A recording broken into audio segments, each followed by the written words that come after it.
High, welcome to বিনিয়োগ শিক্ষা। আজকে আমরা কয়েকটা গুরুত্বপূর্ণ টপিক নিয়ে আলোচনা করতে যাচ্ছি। বেসিক্যালি আমাদের আজকের মূল টপিকটা থাকবে হচ্ছে বুক ভ্যালু। সো এটা সম্ভবত আমাদের নতুন যে মার্জিন রুলস আসছে, সেটার যে ড্রাফটটা দিয়েছে সেই ড্রাফটটার মধ্যে এই কনসেপ্টটা কে খুব ভালোভাবে গুরুত্ব দেওয়া হয়েছে, বিশেষ করে ফাইন্যান্সিয়াল ইনস্টিটিউশন আর ব্যাংকগুলোর ক্ষেত্রে। সো আমাকে অনেকেই এই পর্যন্ত ইমেল করছেন যে এই বুক ভ্যালুটা কি, আর এই পি রেশিওর সাথে পিবি রেশিওর এই কম্পারিজনটা কিভাবে করতে হয়। সো আজকের টপিকটার মধ্যে আমি কভার করতে যাচ্ছি যে বুক ভ্যালু কি অ্যান্ড এই পিবি রেশিওটা কিভাবে বের করতে হয় অ্যান্ড এটাকে কিভাবে আপনারা আপনাদের ইনভেস্টমেন্ট স্ট্র্যাটেজিতে ব্যবহার করতে পারবেন। আর আগেই বলে রেখে দিতে চাই যে এটা কোনো প্রকার ফাইন্যান্সিয়াল অ্যাডভাইস না, just for educational purposes. So কথা না বাড়িয়ে I will be jumping straight to my script. So basically book value হচ্ছে সিম্পল ভাষায় একটি কোম্পানির মধ্যে থাকা টোটাল অ্যাসেট থেকে তার টোটাল লায়াবিলিটিস গুলোকে বাদ দিলে যে সম্পদের পরিমাণটা পাওয়া যায় সেটাই হচ্ছে আপনার বুক ভ্যালু। মেইনলি বুক ভ্যালুর মধ্যে আমাদেরকে প্রথমে বের করতে হবে হচ্ছে আপনার total asset, and total asset বের করার পরে তার থেকে টোটাল লায়াবিলিটিসটাকে বের করে দিলেই এই বুক ভ্যালুটা পাওয়া যায়। সো টিপিক্যালি ধরে নেই যে আমরা একটা কোম্পানির বুক ভ্যালু বের করব। সো বুক ভ্যালু বের করার জন্য আমাকে প্রথমে করতে হবে যে তার টোটাল অ্যাসেট বের করতে হবে, তারপর বের করতে হবে টোটাল লায়াবিলিটি। সো আমাদেরকে তার টোটাল অ্যাসেট এবং টোটাল লায়াবিলিটি গুলোকে বের করতে হবে। টোটাল অ্যাসেট বের করার জন্য আমি এক্সাম্পল হিসেবে এই ওয়ালটন হাইটেক ইন্ডাস্ট্রিজ এর লেটেস্ট কোয়ার্টারলি যে রিপোর্টটা আছে সেটা হচ্ছে 31 মার্চের যে কোয়ার্টারটা এন্ড হয়েছে সেই কোয়ার্টারটা। সো আমরা যদি তার ফাইন্যান্সিয়াল আনঅডিটেড স্টেটমেন্টের মধ্যে যাই, সেখানে দেখতে পাবো যে এই তাদের ব্যালেন্স শিটের মধ্যে, এটা হচ্ছে তাদের ব্যালেন্স শিটের মধ্যে এই তাদের কারেন্ট অ্যাসেট এবং তাদের নন কারেন্ট অ্যাসেট এগুলোকে সুন্দরভাবে দেওয়া আছে। তার নিচেই দেখতে পাবেন যে টোটাল অ্যাসেট, তাদের প্রোডাক্টগুলোকে তারা বিভিন্ন মাল্টিন্যাশনাল পর্যায়ে এক্সপোর্টও করে থাকে। সো সেক্ষেত্রে তাদের টোটাল অ্যাসেটের পরিমাণটা কাইন্ড অফ হিউজ। সো এটা প্রায়, এটাকে যেহেতু মিলিয়নে প্রকাশ করা হচ্ছে, সো আমরা এটাকে মিলিয়নে হিসাব করব সুবিধার্থে। সো এটা হচ্ছে 1,57,406 মিলিয়ন টাকা। সো এটা হবে 157, যদি এটাকে বের করে নিই, it will be 157,406. সো আর এখন আমাকে বের করতে হবে তার total liabilities. So total liabilities এর ক্ষেত্রে আমরা যদি যাই তাহলে আমরা দেখতে পারবো যে তার টোটাল কারেন্ট লায়াবিলিটিস দেওয়া আছে আর নন কারেন্ট লায়াবিলিটিস দেওয়া আছে। সো লায়াবিলিটিস এর ক্ষেত্রে আমাদেরকে সবসময় তার নন কারেন্ট লায়াবিলিটিস এবং তাদের এই যে কারেন্ট লায়াবিলিটিস আছে সেগুলোকে একসাথে যোগ করে তারপরে যেটা বের হবে সেটাকে ক্যালকুলেট করতে হবে। সো সেই ক্ষেত্রে আমরা প্রথমে যদি তার টোটাল নন কারেন্ট লায়াবিলিটিস গুলোকে নিই, সেটা হচ্ছে 5,819 মিলিয়ন। সো 5819 মিলিয়ন প্লাস তাদের নন কারেন্ট লায়াবিলিটিস হচ্ছে 29,360 million. So 29,360 million. So basically তাদের টোটাল লায়াবিলিটিস আছে 35,179 মিলিয়ন টাকা। তাদের টোটাল অ্যাসেটের পরিমাণ আছে 1,57,406 মিলিয়ন টাকা। সো তার বুক ভ্যালু হবে তার টোটাল অ্যাসেট মাইনাস তার টোটাল লায়াবিলিটিস। সো এসেনশিয়ালি ওয়ালটনের বুক ভ্যালু বর্তমানে আছে 1,22,227 মিলিয়ন টাকা।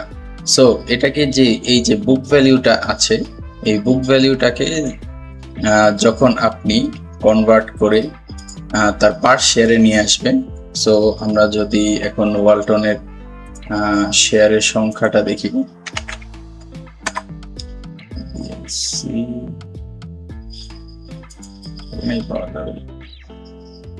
400 টাকার আশপাশেই থাকার কথা।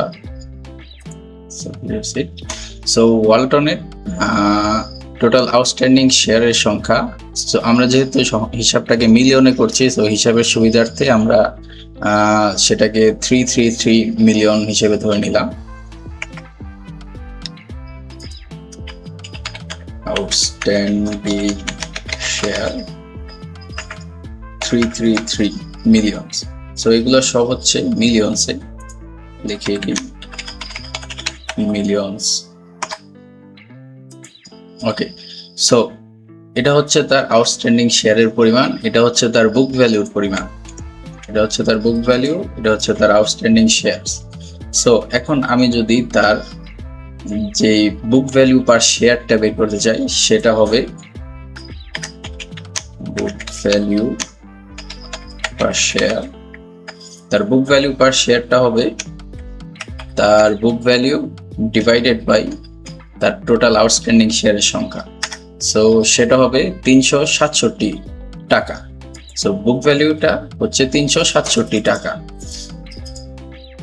আর যেহেতু এটার বুক ভ্যালুটা আমরা পেয়ে গেছি, তাহলে আমরা যদি তার পিবি রেশিওটা বের করতে যাই, পিবি মানে হচ্ছে প্রাইস, বর্তমান মার্কেট প্রাইস আর কি, যেটাকে বলা হয় মার্কেট প্রাইস। এটা হচ্ছে তার বর্তমান মার্কেট প্রাইস।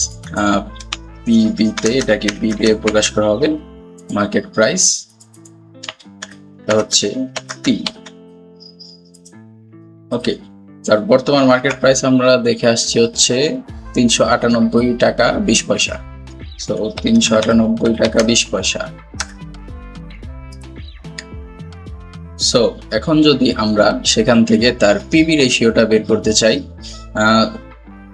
বোঝাই যাচ্ছে পিবি প্রথমে পি তারপরে ডিভাইডেড বাই বি, এরকম একটা রেশিও আপনি দেখবেন যে মার্জিন রুলের মধ্যে দেওয়া আছে।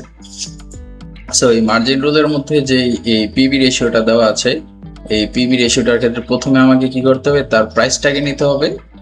সো তার প্রাইসটা হচ্ছে বর্তমানে 398.2, তারপরে সেটাকে আমাকে কি করতে হবে, ভাগ দিতে হবে তার বুক ভ্যালুতে, সেটা হচ্ছে 367। আমি যদি এটাকে ফর্মুলাতে কনভার্ট করি, বোঝাই যাচ্ছে যে ওয়ালটনের এই তার বুক ভ্যালু তার মার্কেট প্রাইসের খুবই কাছাকাছি, সেই কারণে তার পিবি রেশিও 1.09। সো এভাবে আপনি চাইলে যে কোনো কোম্পানির প্রাইস টু বুক রেশিওটা বের করতে পারবেন। ওকে, সো আশা করি আপনারা বুঝতে পারছেন যে কিভাবে আপনারা খুবই সহজে একটি কোম্পানির প্রাইস এবং তার বুক ভ্যালু বের করতে পারবেন, এবং বের করার পরে সেই বুক ভ্যালুটাকে তার প্রাইস, প্রথমে তার প্রাইসকে নেবেন, তারপরে সেই বুক ভ্যালুটা দিয়ে তার প্রাইসকে ভাগ করলে যেই ফলটা পাবেন সেটাই হচ্ছে আপনার পিবি রেশিও। আর এই পিবি রেশিওটাকে এখন বর্তমান মার্জিন রুলের মধ্যে খুবই গুরুত্বপূর্ণ ভাবে উপস্থাপন করা হয়েছে, অ্যাটলিস্ট ড্রাফটের মধ্যে উপস্থাপন করা হয়েছে। সেটার মধ্যে জনমত নেওয়া হচ্ছে, সেটা পাস হবে, তারপরে গ্যাজেটে প্রকাশ হবে কি হবে না সেটা পরে দেখা যাবে। But the concept is PB ratio, এটি খুবই একটি ফান্ডামেন্টাল গুরুত্বপূর্ণ জিনিস, যেটাকে আমরা সাধারণত আমাদের মার্কেটে তেমন ভাবে গুরুত্ব দেওয়া হয় না। আমাদের মার্কেটে মূলত পিই রেশিওকে খুবই বেশি জনপ্রিয় করে তোলা হয়েছে। বাট আপনি যদি এই অ্যাসেট ভ্যালু অর্থাৎ ডিপ ভ্যালু ইনভেস্টিং এর দিকে খেয়াল রাখেন, তাহলে আপনি দেখবেন যে অনেক ইনস্টিটিউশনাল বায়ার্সরা এবং যে সকল ফান্ডামেন্টাল শেয়ারসের মধ্যে যে সকল বড় বিনিয়োগকারীরা আছে, তারা সবসময় এই পিবি রেশিওটাকেও খুবই গুরুত্ব দিয়ে থাকে। আর তাছাড়া তাদের সাথে আরেকটি গুরুত্বপূর্ণ রেশিও বা কনসেপ্টকে তারা ব্যবহার করে থাকে, সেটা হচ্ছে ইভি রেশিও অথবা EV, enterprise value. So enterprise value সম্পর্কে আমাদের চ্যানেলে অর্থাৎ আমাদের পেজের মধ্যে একটা ভিডিও দেওয়া আছে। তাছাড়া যদি আপনাদের কোনো সমস্যা থাকে সেটা সম্পর্কে জানতে আমাকে কমেন্টে জানাতে পারেন, অথবা আমাদের পেজে থেকে আমাকে নক করলেও হবে, আমি আপনাদেরকে সেই ভিডিওটাও শেয়ার করে দেব। বাট আই থিঙ্ক আমাদের পেজের মধ্যেও আপনি পেয়ে যাবেন। সো এনিওয়েজ, আশা করি আজকের লেসনটা আপনাদের খুবই উপকার হবে। অ্যান্ড কোনো ফান্ডামেন্টাল শেয়ার কেনার আগে অবশ্যই তার পিবি রেশিও, তার পি রেশিও, তার রেভিনিউ গ্রোথ, আর্নিংস পার শেয়ার এইসবের মধ্যে ফোকাস দিবেন। তাহলেই যে মার্কেট যদি ফলো করে তাহলে আপনার ওই কম প্রাইসে বিক্রি করে দিয়ে লস নিয়ে বের হয়ে যেতে হবে, ওই ধরনের মেন্টালিটিতে থাকতে হবে না যদি না আপনি ট্রেডিং করেন। বাট সাধারণত আমরা এখানে ট্রেডিং কে তেমন একটা প্রায়োরিটি দেই না, বাট যদি ট্রেডিং করেও থাকি তাহলে আমরা ফান্ডামেন্টালি স্ট্রং স্টকের মধ্যে মোমেন্টাম বেসিসে পজিশন ক্রিয়েট করার চেষ্টা করি। সো এইসব ফান্ডামেন্টাল কনসেপ্টগুলোর মধ্যে যত বেশি আপনারা থাকতে পারবেন ততই আপনাদের লস হওয়ার সম্ভাবনা কমে আসবে। সো হোপফুলি এই লেসন আপনাদেরকে সাহায্য করছে, অ্যান্ড পরবর্তী লেসনে আপনাদের সঙ্গে দেখা হবে। ধন্যবাদ।